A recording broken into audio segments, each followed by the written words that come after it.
Hey, welcome to another episode of Making Sales Social Live. Today, we are going to talk about leading to your solution, not leading with your solution.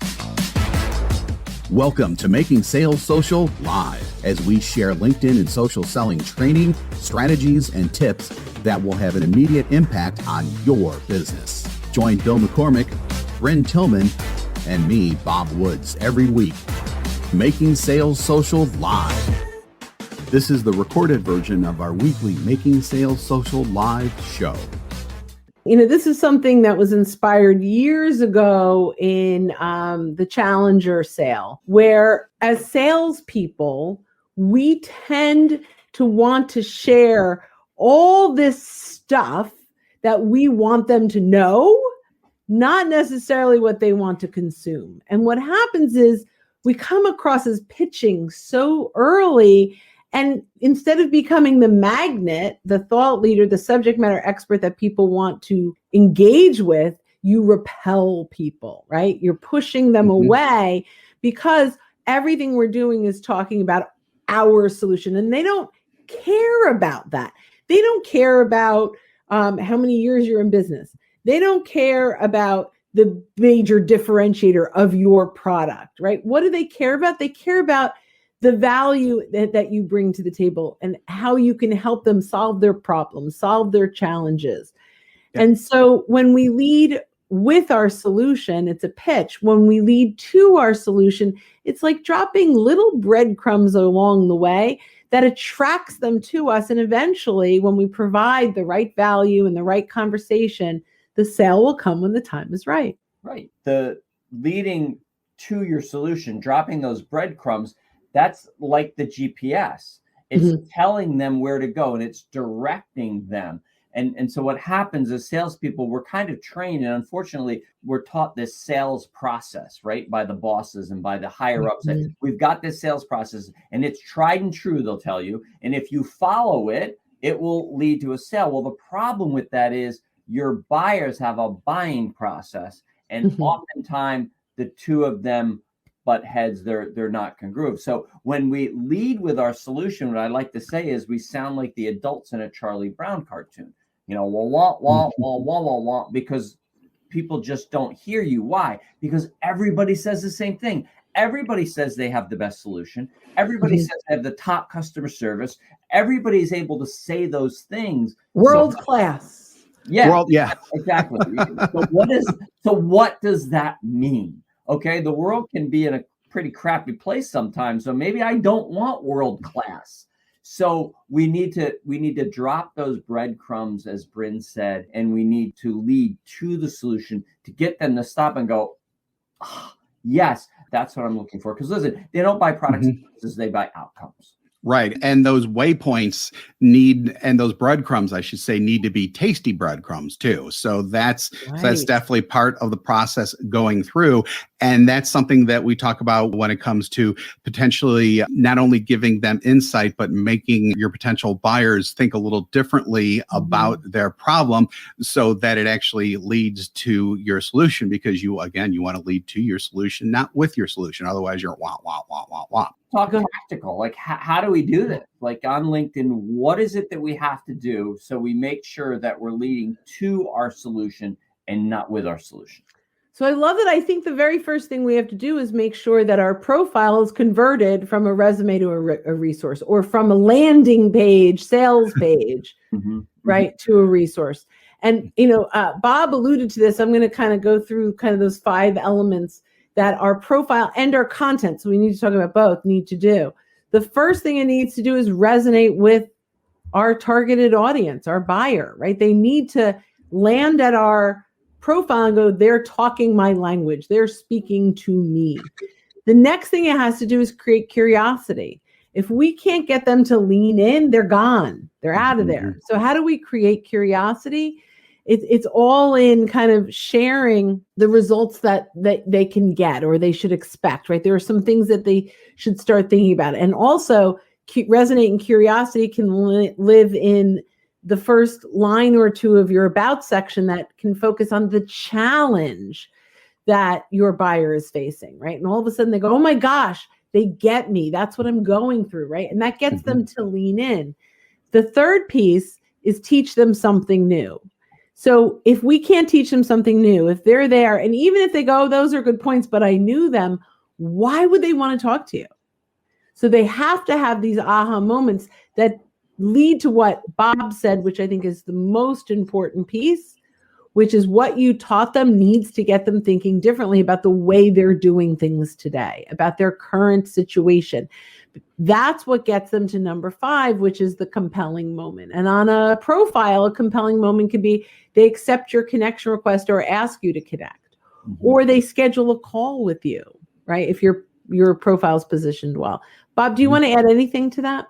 For me, it really comes down to the getting them to think differently, because you need to get them out of whatever tunnel mindset they may have about their solution. Because the moment you get them thinking differently, they're also much more willing to accept new ideas or different ideas, or maybe even just slightly changed ideas from what they're initially thinking. And I think that that's the key, because if they don't break out of that tunnel, they're only focused at the light at the end of the tunnel, and they don't know what that light is. They just know that it's there. They don't know all the other lights available to them. Exactly. It's about having conversation, leading with your solution. There's no conversation that happens there. I vomit my pitch all over you and you go, yeah, and you walk away, and that's it. So by leading to our solution, we're looking for opportunities for more conversation to happen, to open up opportunities. So Bill, share our definition of social selling and how that really kind of leads into this. Yeah. So our definition of social selling, there are many out there, but this is the right one. And this works for us.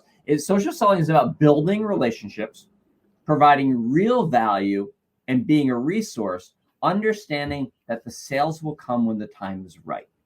We can't make anyone buy. And listen, your sales process probably is to try to make somebody buy. As a salesperson, I never want to manipulate or try to talk someone into buying from me, because that means every time I go back, I've got to do the same thing. That gets old fast, let me tell you, right? So understanding that by building the relationship, by being a resource, right?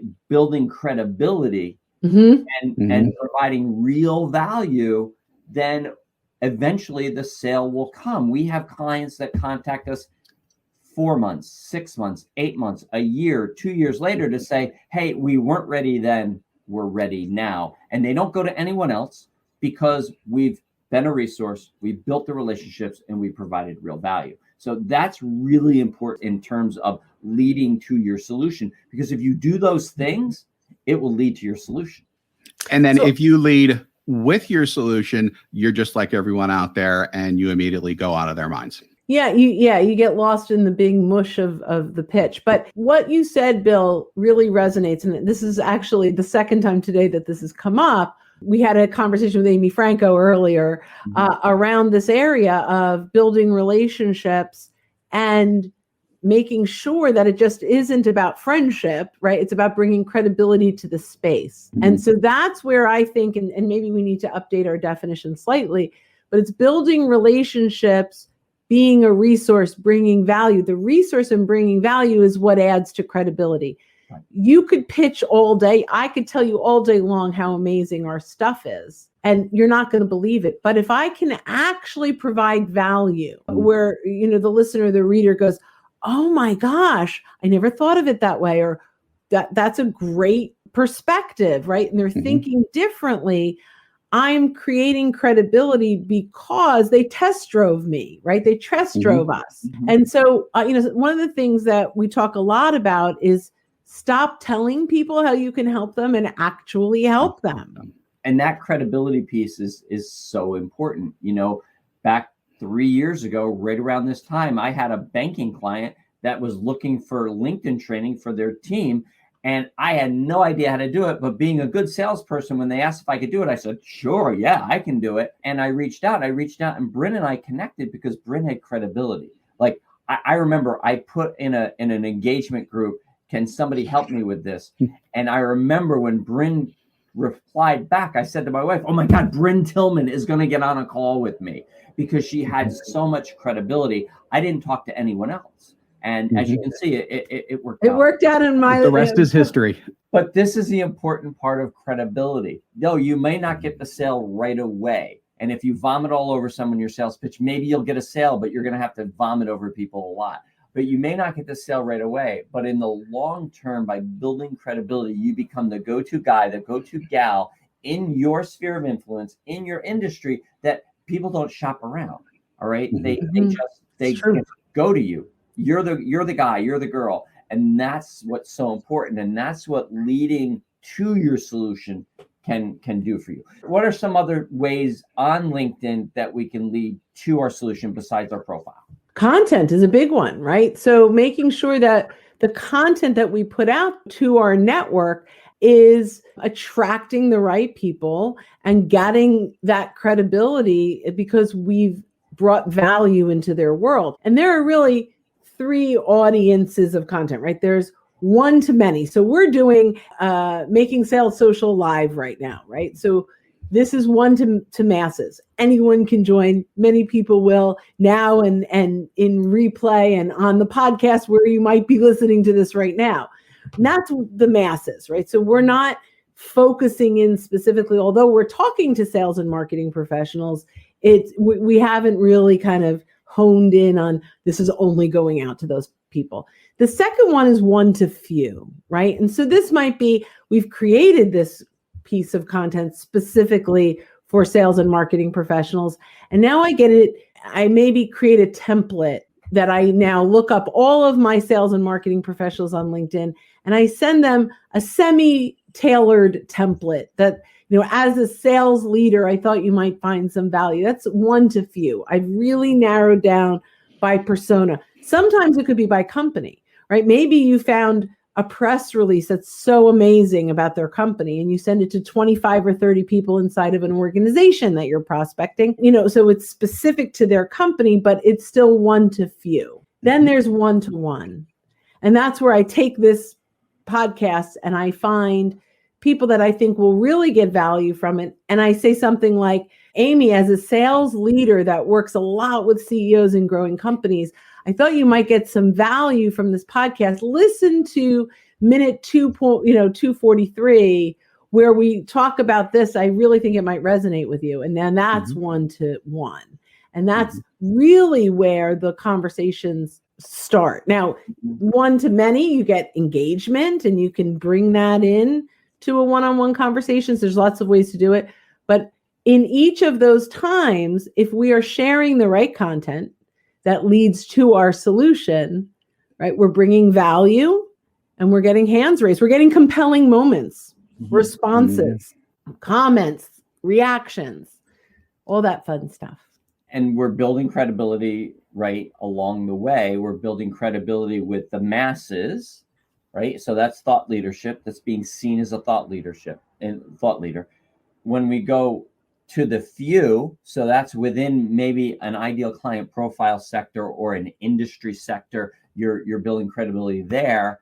And then when it's to the one, you're building that relationship and credibility with that one target person that you're prospecting, but remember, you're not pitching. It's all about just providing that value and being the resource. So this is really important. This is one of the areas I think that many salespeople really struggle with, because we've been conditioned to write, your elevator speech. What is that about? You're taught, like, these are the things you have to know, how fast our turnaround time is and all of those different things. But in the end, is people really aren't listening to you when you do that. People care about themselves. If we take that into consideration, then we can make sure that we're leading to the solution. We're guiding them, like Bob's the LinkedIn Sherpa, guiding them along on the trail to find the gold at the end of the tunnel, which is whatever it is that they're looking for, whatever solution, whatever outcome they're looking for. And I think that there's one important thing that kind of buttonholes everything here. So when you lead with your solution, just like Bill said, there's a whole bunch of things that get just kind of pummeled into your head. all the time, and you almost feel robotic at that point. And, oh my God, I have to do this or else I'm going to get fired or whatever. When it comes to delivering a message that leads to your solution, I think, and this is for me personally, at least, I can be more authentic as well and really talk like it's coming from me, because you know what? It is coming from me. And, Bill is the authentic social seller, speaking of titles and things like that. And I'm guessing he would agree with this. When you lead to your solution, you can be more authentic, more genuine, while at the same time building that credibility that will make you become the go-to guy or go-to gal in your industry, really have that recognition like Brynne did with Bill years ago. The one thing I will say that kind of brings what you guys are saying together is we need to detach from what that prospect is worth to us and attach to what we are worth to that prospect. Yep. When we can do that, then all of a sudden we're valuable to them. And when the time is right, the sale will come. And to the authentic piece, it's being so authentic that maybe you're going to tell someone, you know what? I'm not the best solution for you. We're talking about this, and I can see that what I provide you isn't what you need. This is what you need. And that's still being of value. And you're going to have even more credibility with that person because, you didn't try to fit that square peg into the round hole, your square peg of a solution into their round hole of a need. That was totally, totally wrong. Right. And that's actually, obviously, when you're having that conversation with someone, when they did raise their hand and say, let's talk, because you did a good job of leading too, right? Yeah. I mean, and authenticity happens in that conversation. Authenticity is happening in your content too, and in your engagement and in the conversations you're having publicly. And authenticity comes from just allowing yourself to be a little vulnerable. You don't have to be perfect. There's a lot of different elements to how you're showing up. And that can help attract the right people for you too. There are definitely people in the sales world that I'm very attracted to based on the way they are, right? We drop this all the time, but like Selling from the Heart, Larry Levine, Shari Levitin, I watch all her stuff, right? There are certain people that you go, this aligns a lot with me, right? And so you want to make sure your authentic self is coming up because you will attract the right people to do the right business, and people that don't align with you, that's fine, right? Like it's almost a qualifier in who is really going to be complementary in conversation.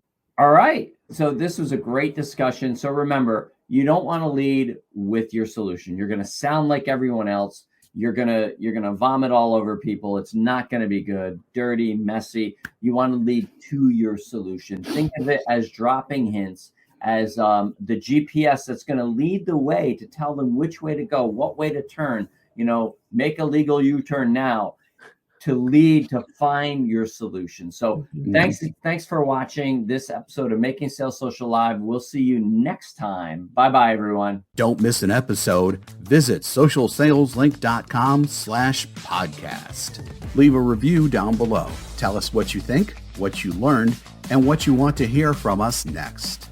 Register for free resources at linkedinlibrary.com. You can also listen to us on Apple Podcasts, Spotify, Stitcher, and Google Play. Visit our website, socialsaleslink.com, for more information.